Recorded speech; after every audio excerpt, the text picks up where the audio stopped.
buñ nee Bargny dëkk lébu la te bu ñu waxee lébu ak ndox moom am na histoire boo xam ni kenn dootu ko naatable ndaw yi ban liggéey nga gis ne sur place ñu ngi koy def pour au moins encourager leen ñu toog fii parce que tamit du ñëpp ñoo war a mën a génn réew mi.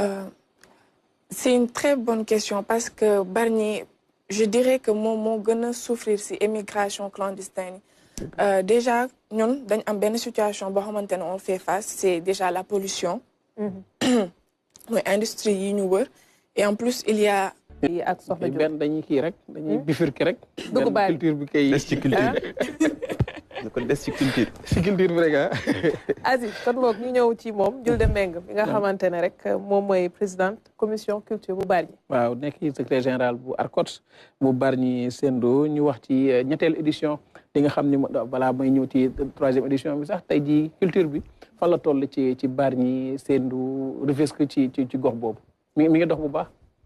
Absolument absolument avant amoon nañ comment dire problème pour exposer événements culturels yi xamante ne on le faisait et parce que aussi c'est très difficile am ngay organiser dara ñëpp fekk la si. Par contre, quand tu prends l'initiative, il y a tout le monde qui te félicite, tout le monde qui te dit que c'est une bonne initiative. Mais au moment de faire le travail... gars yi ba dañuy kii. dañuy la li waaj naan dañ naan la ñu ngi sa ginnaaw boo gisoo doo gis kenn. voilà voilà loolu naan la ñu ngi sa gannaaw noo def noonu la. tu vois ñoom ils sont là que quand bu fekkee quand tu mets les premiers pas. ñu gis ne succès la. Parce que juste pour rappel première édition bi c'était au moment des manifestations suñu première édition dañ forcé barrage parce qu'on s'est dit que bon suñ bàyyee peut-être que l'année prochaine aussi su amaatee avec des contraintes on va obliger aussi de laisser tomber donc ñu forcer. Après on a fait 2 journées on était obligé d'arrêter parce que ak manifestation et c'était un peu compliqué. ñu def une 2e édition ça s'est tellement bien passé que ça a dépassé nos attentes déjà.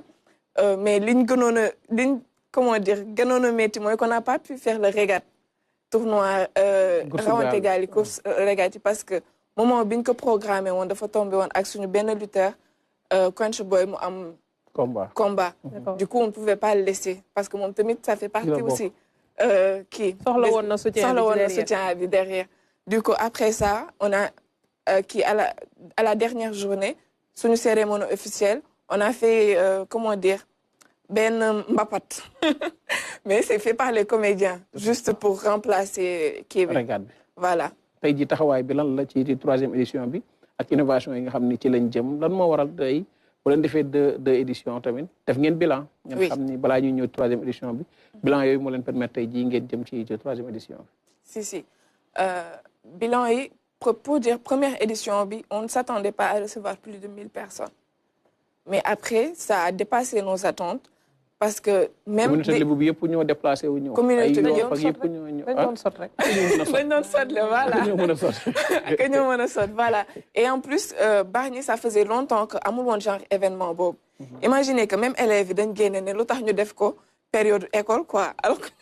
voilà dañ bëggoon mu nekk vacances yi xam ne ils vont en profiter au maximum. Alors que 2e édition bi c'était genre.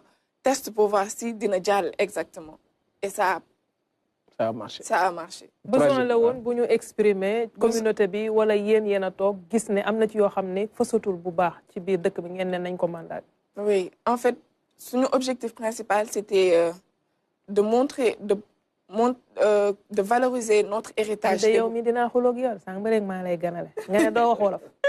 alam lebu comment dire. alam lebu. alam lebu bu kii olofam xawul dëgg du coup je réfléchis en français. bu ko def nag réfléchir ci wolof. En fait la langue c'est quelque chose c'est un moyen de communication l'essentiel mooy li ngay wax que ça puisse parvenir avec la personne avec laquelle tu communiques mu xam yow lan la. Qu'est-ce que tu veux dire exactement. Bon man avant par exemple.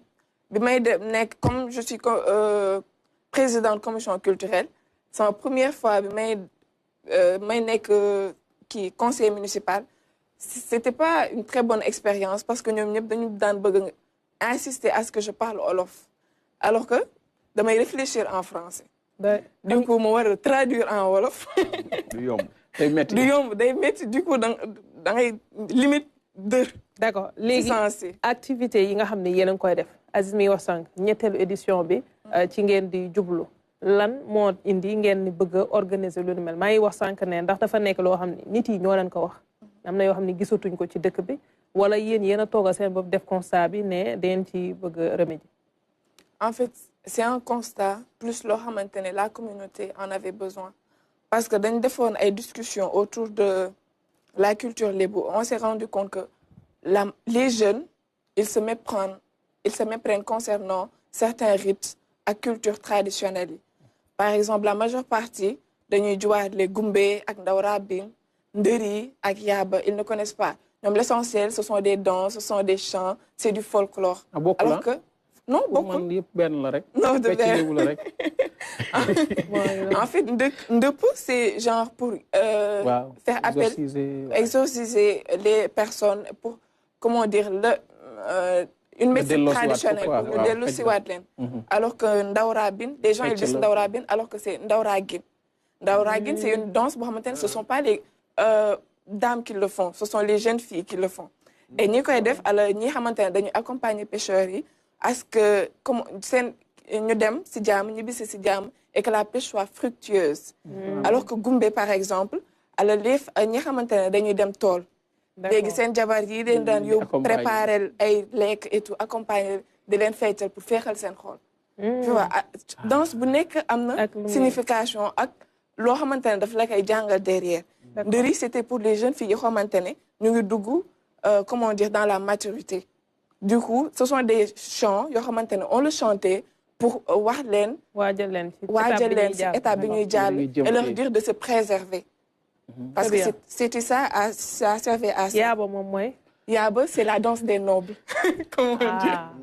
Ouais, donc am na différentes choses yoo xamante ne les jeunes ils ne le comprennent pas ñoom dañ gis fecc voilà folklore la et fii xumb na et tout. dégg-teel rek ñu damoon. voilà te ñun yëpp la ñuy jël boole benn yoon. boole lépp alors que c'est pas comme ça. léegi ñun notre objectif c'était si festival bi dañoo def ay créations théâtrales ak ay danses yoo xamante ne dañ si jàngalaale derrière. C'est que il y a des échanges dans les chants dans les danses ak kii tëgg bi ñu koy tëggee waaj bi ku si nekk jox sa morom comme ça ñu xam ne danse bi c'est pas pour ça exact c'est pas luñ fogoon mais c'est pour ça aussi. Ce sont des messages. Ce sont des messages waaye ce sont des messages codés yoo xamante ne dañ ko doon lancer pour nit ñi am si jàngat. ngeen indi itam leneen mooy indiwaat ay léeb ak yëpp dañ ko xaw lu mel ne dañ xaw a bàyyi. voilà ñu indiwaat ko ci journée yi. ci journée yi parce que ñu bëri dañ yaakaar comme par exemple ñun notre tradition on s'appuie sur l'oralité alors que l'Occident moo indi écriture te ñoom ñu bëri dañ yaakaar ne oralité boobu c'est pas quelque chose de bien et consort alors que ñoom li ñu doon man selon par exemple jàngat bi ma si am ak recherche yi ñu jot a def yëpp ñun suñuy maam dañ jàppoon ne par exemple que par exemple yow buur nga c'est pas à toi de relater l'histoire mais ñi ko fekk ñoo ko war a relater parce que dès que tu es roi yow tu as le pouvoir sur la loi tu peux dire que telle chose est une vérité alors qu'il ne l'est pas léegi pour empêcher woon loolu moo taxoon ku famille noble bu nekk dafa amoon ñoo xamante ne par exemple on peut dire que seen géwël lañ ñoom ñooy relater l'histoire c'est pas à toi de le faire directement et loolu lépp c'était pour éviter par exemple de déformer un peu l'histoire. Tout à fait. Et on a vu tey que l'histoire nous donne raison, leur donne raison. Parce qu'aujourd'hui, on a vu avec, par exemple, l'histoire, on l'écrit, c'est différent de, par exemple, de suñu propre histoire. Aujourd'hui, on dit que voilà, ñoom dañuy bind ce qui les arrange, alors que tel n'est pas le cas. Et c'était juste pour éviter ça. Et juste pour un peu, comment dire, approfondir foofu noonu mën nañ jël exemple par exemple on nous dit par exemple que toute l'Afrique a été colonisée alors que am na yenn pàcc yoo xamante ne colonisation mosu fa egg mais ça ne nous arrange pas de le dire. dañuy wax ne Afrique yëpp daal. Afrique yëpp kon tey alors jii que loolu soo daal ngeen demee bëgg a am na ay gox yu goxaat par exemple Bargny dafa bokkoon secteur boo xamante ne colon yi yegguñu fa ça ne faisait pas partie de comment dire ñi ñu coloniser looloo indi un peu ñuy wax ne lébu yi dañ dëgër bopp ay barbare lañ ak genre yooyu noonu loolu moo indi un peu ce surnom et soo demee ci kaw par exemple ay côté Matam et consort am na ay village jeunes yoo xamante ne colonisation yeggu fa et pourtant on ne le dit pas dañ naan daan ñoom ñëpp par exemple c'est même sac bi la parce qu'on parle de l'Afrique alors que des fois c'est bien et genre yi festival yi ce sont c'est une opportunité pour permettre aux jeunes de mieux connaître leur histoire yaa ngi wax lu neex xam naa ni instant parce que bu ñuy wax ci histoire di dellusiwaat li nga xam ne ci culture li ñu moomal suñ bopp xam ko mën na la dimbali aussi ci sa ëllëg naka nga koy doxale ci lu wóor sax festival patrimonial Aram dafa am solo trop def benn festival boo xam ne day valoriser suñu patrimoine culturel xam nga moo tax ay journée culturelle 2 baax 48 heures 2 72 heures 2 man yooyu dama koy encourager toujours collectivité locale yi dañ ci war a jàpp ak doole quoi un festival patrimonial y a rien de tel quoi franchement jërëjëf dinañ ñëwaat ci moom ci kanam ñu waajal jublu ci xibaar yi waaye balaa ñoo dem ni ngeen ko miinee ñu